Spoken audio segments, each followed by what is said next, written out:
simple part that most people don't understand is that every thought we think and every word we speak is creating our future.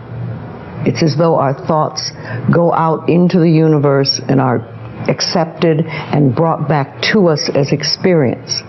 Now that is a very simple thing, but most people don't get it. They don't understand it. They've never heard it before, and they think it's ridiculous. But if you can really accept the fact that every time you think a thought and every time you speak a word, you are literally painting your future, making your dinner, whatever you want to call it. You are creating. And you're creating your own life. And this is simple, but it's not easy to accept. But once you accept it, then you can start deliberately creating what you want in your life. And you begin to be aware of what you don't want in your life and how you are contributing to it. Now, I think this has been around forever, but for some reason in the last 20 years, the universe has wanted this to go out among all the people, or all the people that are ready for it. See, most of us just think, and we don't pay any attention to what we're thinking. We're just doing it. But that's something you need to train yourself to do, to begin to train yourself to be aware of what you're thinking. And one of the ways to do that is to periodically say to yourself, what am I thinking? Would I like this thought to create my life? Would I like to have the experience that this thought could bring to me? Now, it takes a while to do that, but even if we could begin on the smallest level to be aware of our thinking, we can start to make changes. I think something that I love people to get if they can. When we have a problem, most of us go, oh, panic, panic, God, what are we going to do, blah, blah, blah, blah, blah. But I have something that I try to get people to say. When the minute there's a problem, you stop and you go, all is well. All is well. Everything's working out for my highest good. And out of this experience, only good will come. And I am safe. And you do this, if it's a small thing, I say it 2 or 3 times. If it's a bigger issue, I babble it incessantly. But all is well, everything is working out for my highest good.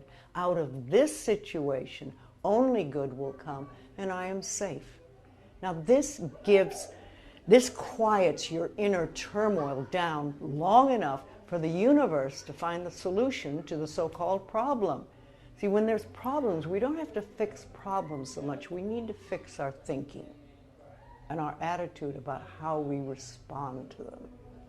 And then you get less and less. And when the solution comes, you say, thank you.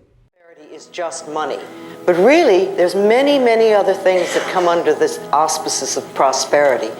You know, you can be very poor in time. If you feel really rushed all the time and always pressured, you have poverty in your time. But if you feel that you have all the time in the world and that whatever you want to finish, you'll get done and it will all happen, then you're really prosperous in time. And what about success? You know, if you feel that it's really way beyond your reach, then you're never going to get it. But if you feel that you can be successful, whatever that means to you, then that's wonderful. That's prosperity. Wisdom. Do you have prosperity in wisdom? Do you feel that all the wisdom in the universe is available to you? Or do you think, oh, I'm just me and I don't know very much and, you know, I can't figure things out? If you feel that you're really connected with the universe and you really trust that part of you that's inside, then you can be absolutely prosperous in the abundance of wisdom. And what about love?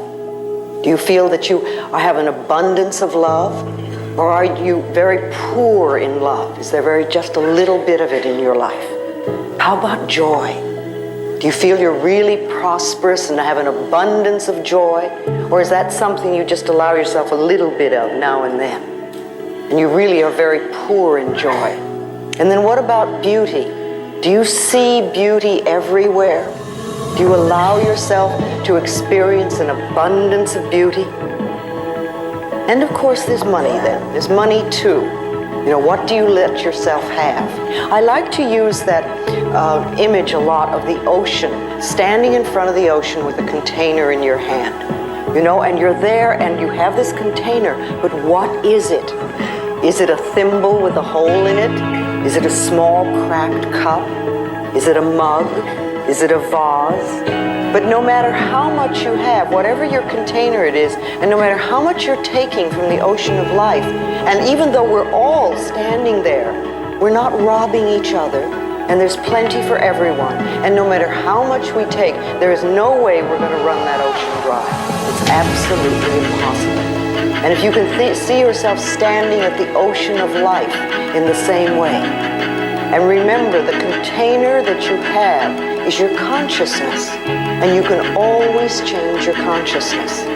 And it doesn't matter if you came from poverty, it doesn't matter where you came from, and it doesn't even matter what your parents' beliefs were, because it's your consciousness and what you're choosing to think and believe about prosperity and your ability to deserve it is what's going to create it for you. It starts with realizing that you don't love yourself, that most people don't. Most people feel they're not good enough, that they haven't done it right, they won't do it right, they'll never be enough, and they're definitely not lovable. And when we come from that space, it's very hard to create things for ourselves that are really good.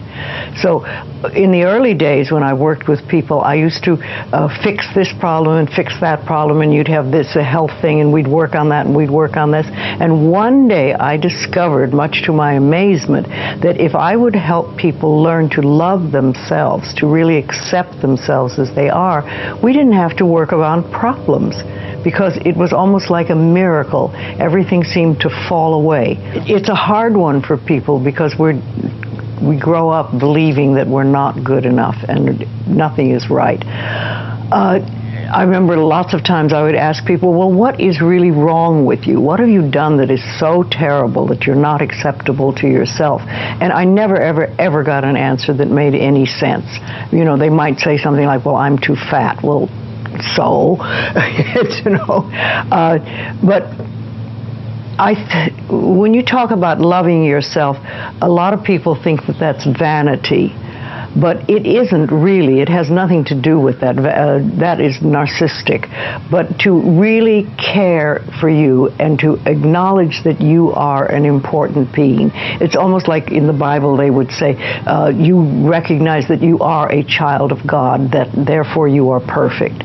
But even if you're not a biblical person, if you can recognize that you are a being that has self-worth, if you can really recognize your own worth, then you start to treat yourself differently. And I think that's what's so very important about loving yourself, is you stop beating yourself up, you stop making yourself wrong, you stop talking about how awful you are, and you stop saying things like, I'm really stupid and stuff, and you start to treat yourself with a certain amount of respect. And this makes an enormous difference, because what you give out in life is what comes back to you.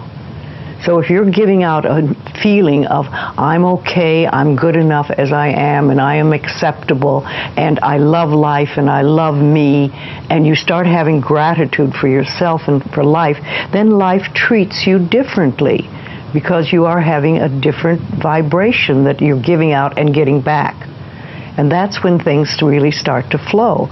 Now, a lot of people don't realize it, but you have to practice. You just have to start it. And that's why I try to get people to do a lot of mirror work. If you look in the mirror, just simple things like looking in the mirror in your own eyes and say, I love you. I really, really love you. And it helps if you use your name, Louise, I love you. I really love you. It gets to that little child inside that has been rejected for so long, and it breaks open sort of a dam or a door or whatever you want to call it, and it's like little miracles start to happen.